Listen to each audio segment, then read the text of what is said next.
At Thanksgiving dinner, you'll clean while we're gone, was all it said, in perfect cursive on a cream-colored card. Chloe had placed it at the center of the table like it was part of the decor, nestled between the cranberry sauce and the centerpiece of autumn leaves. No one looked surprised. Brian kept carving the turkey like he hadn't seen it. Liam giggled at something on his tablet, and Chloe? She sipped her wine like nothing had happened. I picked up the card with steady hands, pretending to admire its texture, even though my stomach had tightened into a hard knot. Family trip, clean the house before Monday, it read. Just that. No please. No explanation, no mention of me joining them. Just an instruction like I was the maid. I set the card down gently. I didn't ask where they were going. I didn't ask why I hadn't been invited. Instead, I reached for the mashed potatoes and passed them to Liam with a smile. He didn't notice. Chloe leaned over to Brian, whispering something that made him chuckle. I watched the way she touched his wrist, her long fingers barely grazing his sleeve. She always knew how to play the part. I used to think she was just shy or maybe overwhelmed by motherhood. But tonight it was clear, she didn't think I belonged. The turkey was perfectly cooked, the gravy thick and seasoned just right. I had spent all morning helping Chloe prep, even though she insisted I take it easy. I had basted the bird, folded the napkins into fans, and even polished the silver. Not once did she thank me. And now this card. This silent command, handed to me in front of my family as if it were completely normal. The dining room lights glowed warm above us, casting soft shadows on the wallpaper I had helped choose when Brian first bought this house. Back then they called it our home. Now it was theirs. And I was just here. Chloe raised her glass. To family, she said brightly. Brian echoed her, and they clinked glasses. I raised mine too, though I didn't say a word. What would I have toasted? Being useful until further notice?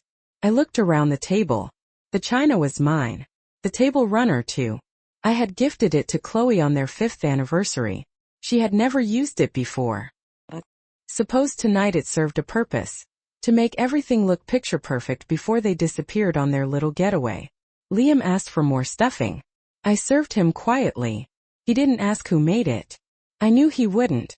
Chloe always made sure my name faded from the things I touched. The room was full, but I had never felt more invisible.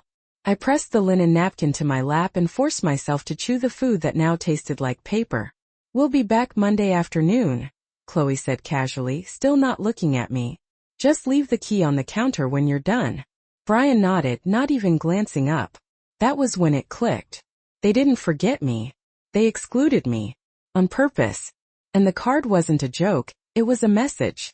A declaration. I wasn't part of their plans. I was part of their cleanup. The next morning, the house was quiet in that particular way only a house can be after everyone has left. Their laughter still echoed faintly in my ears, the way Chloe had giggled as she rushed Liam out the door, telling him they would miss the boat if he did not hurry. Brian had carried the suitcases to the car without a glance back. I watched them from the window, my cup of coffee cooling in my hands. The card still sat on the kitchen island, its edges curled slightly from where I had clutched it too tightly the night before. I did not throw it away. Not yet. The table was still set from dinner. The cranberry sauce had congealed. The leftover stuffing sat in its dish like a forgotten offering. I moved slowly, collecting plates, scraping them gently, as if the quiet demanded reverence. The silence felt different now. Not peaceful. Hollow. Like something had been carved out of this house that I could not name. I wiped the counters, folded the tablecloth, placed the leftover pie into the refrigerator. Every motion was measured, intentional. I was not rushing. I was absorbing. The distance. The shift. It had not happened overnight, but it had become clear last night. Chloe had never liked me, but she had always been polite. Now even the politeness was gone. The thin veil had lifted. I walked through the house slowly, each room holding remnants of when things felt different. The guest room where I used to read bedtime stories to Liam, now stacked with suitcases and boxes labeled seasonal. My framed photo with Brian when he graduated college was gone from the hallway wall. I found it tucked in the linen closet behind extra towels. No frame. Just the photo. I did not put it back. I sat in the sunroom with a blanket around my shoulders, the late November light cutting across the floor in quiet patterns. I listened to the hum of the refrigerator, the ticking of the wall clock. I had never felt so acutely like an afterthought. Not even when Brian went to college.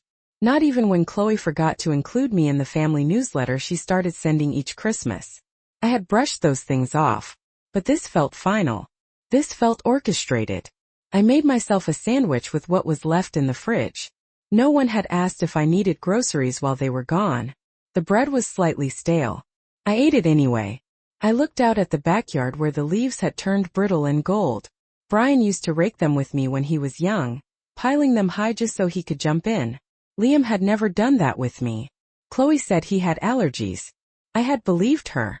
I rinsed my plate and placed it carefully on the drying rack. The card still sat on the counter. Picked it up again. This time I noticed something new. On the back in Chloe's handwriting a small note. Do not forget to take the trash bins out on Sunday. No signature. No thank you. Just a task. As if that were the only role I had left in their world. The wind picked up outside, rustling the trees. I stood there holding the card between my fingers, and let the weight of that message sink in. I was not part of the celebration. I was the cleanup crew. The following morning began with the steady hum of the dishwasher I had started before bed. I had wiped the counters twice already, but there was still a faint smell of roasted vegetables lingering in the air, clinging to the curtains and upholstery like a memory that would not let go. I opened the windows, let the cold air in. It bit at my skin, but I welcomed it. At least it reminded me I was still here. I spent the next hour folding their laundry. Chloe had left a full basket by the washer, mostly Liam's clothes, tiny socks with cartoon faces and t-shirts from school events I had never been invited to. One shirt read, Family Day 2023. I had not known there was a family day. I folded it neatly anyway. The house was eerily still. Without Liam's footsteps or Chloe's voice echoing through the hallway, the walls felt too far apart. I moved slower than usual, not from age, but from a sense that every step I took was echoing into a space that no longer wanted me. In the afternoon I walked out to the mailbox, more out of habit than expectation. A few catalogs, one utility bill, and a postcard addressed to Brian. The front was a beach scene, all turquoise water and sun-kissed smiles. I turned it over. Chloe's handwriting. Wish you were here, it read, though I doubted she meant me. I put the postcard back in the mailbox and closed the lid softly. On the way back inside I noticed the front garden looked different. Cleaner. There was fresh mulch along the walkway, and the small wooden bench I used to sit on had been moved to the side, almost hidden behind a hedge. When I stepped into the living room, I saw the framed photo of Brian and Chloe's wedding had replaced the painting I had hung years ago. No one had asked. No one needed to. I picked up my knitting, something to keep my hands busy. But the rhythm felt wrong. I kept losing count, unraveling rows I had just completed. My fingers moved, but my mind kept drifting. Back to moments I had brushed aside for years. Chloe asking to host Thanksgiving instead of coming to my place. Because Liam sleeps better in his own bed. Brian forgetting to call on my birthday last year and sending a text 3 days late. Liam asking me once if I was the helper. I had laughed then. Said I was grandma. But now I wondered what he had been told. By the time the sun began to set, casting long orange shadows across the wooden floor, I realized I had not spoken a word all day. Not even to myself. I made tea, let it steep too long. It tasted bitter. I drank it anyway. There was a draft coming from the kitchen window. I sat by it, letting the cool air press against my cheek. Somewhere in the distance I could hear children playing. Their voices rose and fell like music. But none of them belonged to me. The house, once filled with noise and plans and stories, now waited for something I could not name. And I waited with it, knowing the silence would stretch far beyond Monday. Sunday arrived dressed in the same quiet it had worn all weekend. I woke before the sun and listened to the furnace kick on, the gentle creak of the house expanding in the early cold. The trash bins were full, just as Chloe's note had predicted. I pulled on my coat and gloves and wheeled them to the curb. A neighbor waved from across the street, a man whose name I could never remember, and I waved back with a smile that did not reach my eyes. On the way back, I paused at the edge of the driveway. Something in the stillness held me there, as if the house was waiting for something. I walked back inside and stared at the living room for a while. The throw pillows had been changed again. Chloe liked to rotate them for the seasons. This set had autumn leaves and gold trim. Not quite my taste but expensive looking. I used to buy things based on memory. Gently back in the drawer. The clock ticked toward evening. Soon they would be back. I could almost hear the tires on the driveway. The keys in the lock, Liam's voice calling out that the trip was amazing. I stood and walked room to room, checking everything one last time. The beds were made. The dishwasher was emptied. The house was spotless. I even lit a cinnamon candle, the same one Chloe had once complimented. As the sky turned the color of steel and the sun slid beneath the rooftops, I sat in the armchair by the window. I did not turn on the lights. I waited in the soft gray of dusk. My suitcase was packed, tucked neatly by the front door. Not because I had been asked to leave but because I had chosen to. Chloe's note had been clear. It was not about trash or cleaning. It was a declaration of roles. And I had finally understood mine. I looked around the house once more, this place that held so much of my effort and so little of my place. It had become a backdrop for someone else's life. I heard the car pull in. I did not move. Let them come in. Let them see the house spotless, the fridge stocked, the candles lit. Let them wonder. I would be gone by morning. They came back later than expected. Headlights sweeping across the living room walls before the engine finally cut off. I heard the car doors slam, the trunk open, Chloe's voice bright and animated as she described the view from the hotel balcony. I remained in the armchair, still, listening as the front door unlocked and swung open. The smell of cold air and travel rushed in with them. Brian stepped inside first, setting the suitcases down with a satisfied sigh. Chloe followed, phone already in hand, filming the clean kitchen as if it were a showroom. She paused when she noticed me. Her smile tightened for a fraction of a second, then returned practiced and smooth. She said my name like it was an afterthought, glanced around, nodded once in approval. Brian looked relieved. He did not ask how I had been. He did not ask if I was tired. He simply said the house looked great. Liam ran past me, tossing his jacket onto the couch without a word, already calling for his tablet. I stood slowly, my joints stiff but my spine straight. Chloe began listing things she wanted to unpack first, her voice filling the room like music I could not escape. I walked to the front door and picked up my suitcase. The wheels clicked softly against the hardwood as I pulled it toward me. Chloe stopped talking.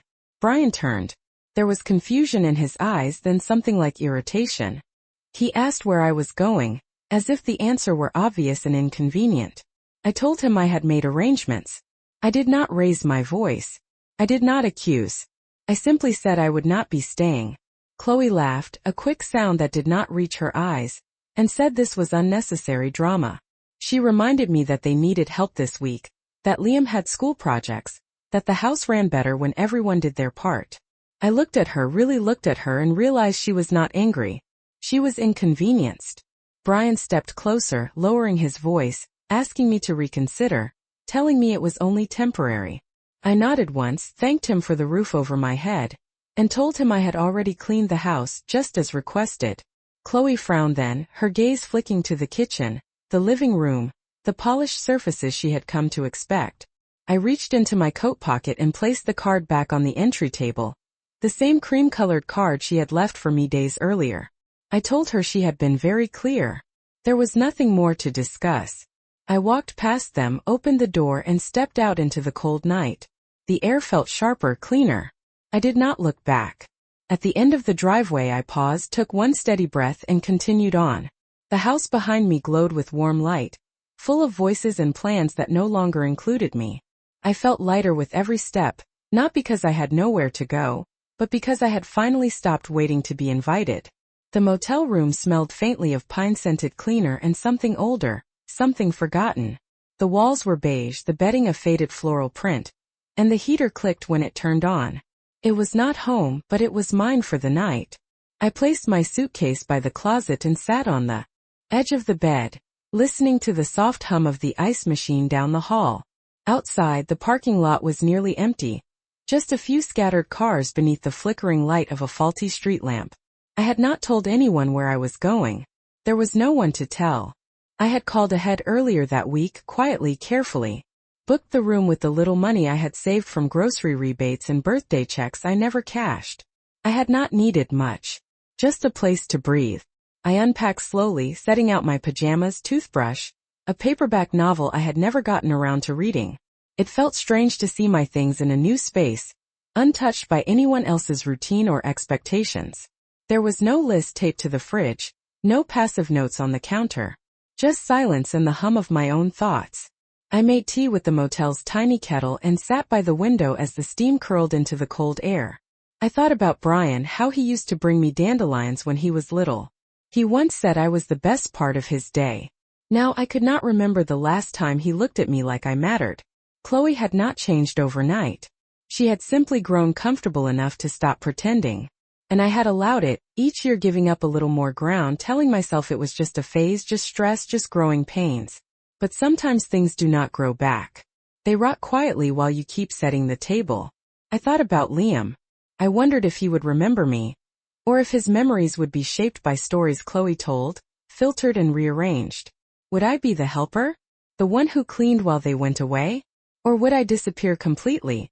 A blank space in his childhood recollection? The thought did not bring tears. It brought stillness. I finished my tea and opened the window slightly, letting the night air cut through the stale warmth of the room. I did not know what would come next. I had no grand plan, no dramatic twist waiting to unfold. I had only clarity, and clarity was enough for now. I crawled into bed, pulled the covers to my chin and stared at the ceiling. The motel was quiet. No voices, no footsteps above, no televisions. Through the walls. Just quiet. I listened to it like music. My breathing slowed, my heartbeat settled. The room was cold, but I was not. I had finally stepped out of a house that no longer made room for me. And in doing so, I had made space for something else. Even if I did not know its name yet. Morning arrived slowly. Light crept across the faded carpet in soft lines. And for a moment I forgot where I was. The unfamiliar ceiling, the patterned drapes, the dull throb in my lower back from a mattress too firm. Then I remembered. And instead of panic, I felt something like calm. I dressed, folded the extra blanket, and took my things to the motel's tiny breakfast nook. There was weak coffee in a styrofoam cup, a wrapped muffin, and a television in the corner playing muted news. No one else was there. I sat by the window and ate in silence, watching cars pass on the road. I did not feel lost. I felt unhurried. I checked my watch. 8:10.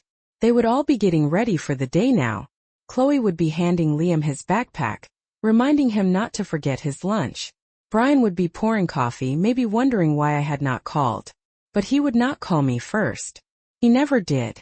I walked to the nearby pharmacy a few blocks away, passing bare trees and empty storefronts with signs that read, "Closed for renovation." The air smelled of frost and engine smoke.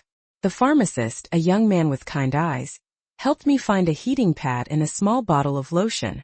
He asked if I needed help with anything else. I almost said no. But then I asked quietly if there was a community bulletin board. He pointed to a wall by the exit. That was where I saw it. A printed flyer with a few tabs hanging at the bottom. Looking for warm-hearted volunteers to help at our senior center's craft hour. I tore one off. My hands were trembling slightly, but not from nerves. From something close to relief. Back at the motel, I dialed the number on the flyer. A woman named Carol answered. Her voice was cheerful, curious. I told her I was new in town. I told her I had a bit of free time and some experience with crafts. She asked if I could come by that afternoon just to visit. Just to see. I said yes. I sat on the edge of the bed, holding the phone long after the call ended. The dial tone humming like a thread pulling me towards something I had not planned. At 2:00 I stood outside the community center, staring at the brick building with its faded mural of sunflowers and bluebirds.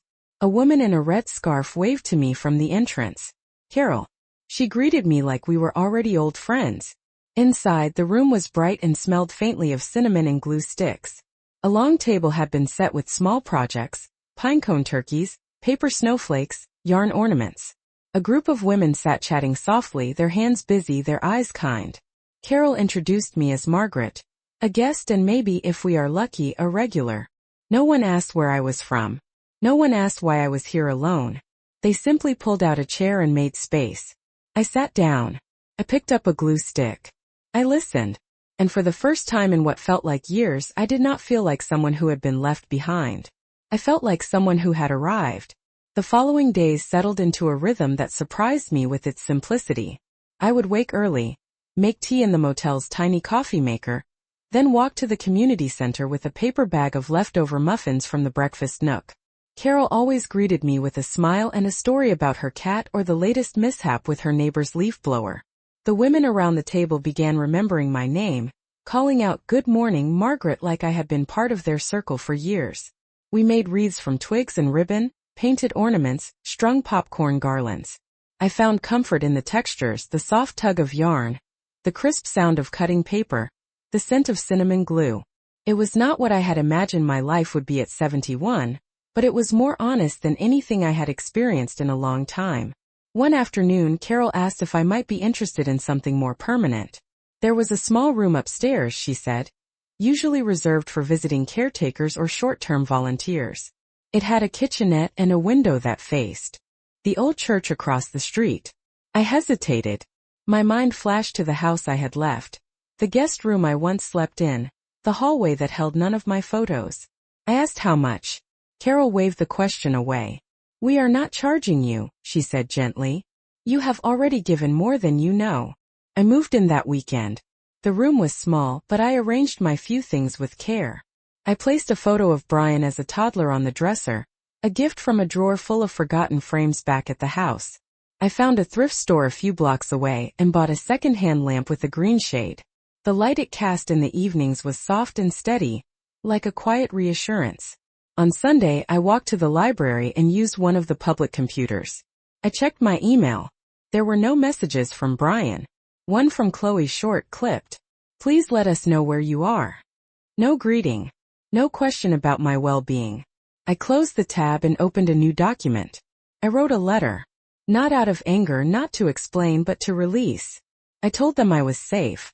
That I had found a place where my name was spoken with kindness, where my presence was not a task or a burden. I told them I had no hard feelings. But I would not be returning. I signed it simply, Mom. I printed it, folded it, and left it at the post office the next morning. I walked back slowly, watching the breeze lift the leaves into small circles on the sidewalk. There was a group of children playing tag in the park. One of them waved. I waved back. The wind carried their laughter to me like a gift. That night I sat by my new window sipping tea from a chipped mug I had grown fond of. The lights from the church glowed amber against the dark sky. I had left without knowing where I was going, but somehow I had arrived. December came with its usual hush, the kind of cold that makes footsteps sound sharper, and the sky look farther away.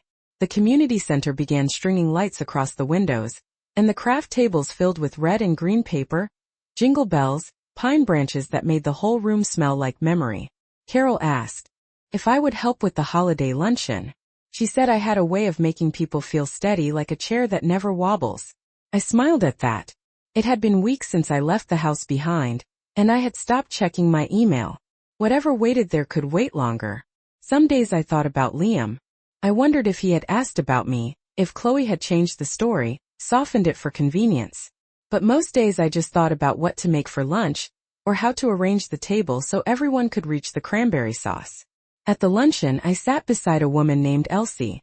She wore a blue cardigan with snowflakes stitched along the sleeves and a brooch shaped like a music note. She told me her daughter lived in Arizona but hardly called. I told her mine lived nearby but never really saw me. We clinked our paper cups and laughed without bitterness. There was music from an old speaker, a version of Silent Night with too much reverb, and yet somehow it was perfect. After the guests left and we had cleared the dishes, Carol pulled me aside. She handed me an envelope. Inside was a simple card that read, "Thank you for being the heart of our little circle." No instructions. No demands. Just warmth. I tucked it into my bag and walked home through streets strung with lights. Each porch a small declaration that someone still believed in joy. My room above the center was quiet and warm. I lit the green-shaded lamp and opened the window just a crack to let in the night. I sat by the radiator, holding a cup of chamomile tea, watching snow begin to fall in soft, quiet drifts. I thought about how far I had come, not in miles but in self-respect. I had spent years being useful, being convenient, being quiet. And for the first time I was being seen without having to prove I deserved it. I did not know what the next year would bring. I had no 5-year plan, no list of goals. Just this moment. And that was enough. I pulled the card from my bag again, traced the words with my finger. The heart of our little circle. I had never asked for that. I had never needed it. But now that I had it, I realized how long I had been without. Outside, the snow kept falling. The church bells rang the hour.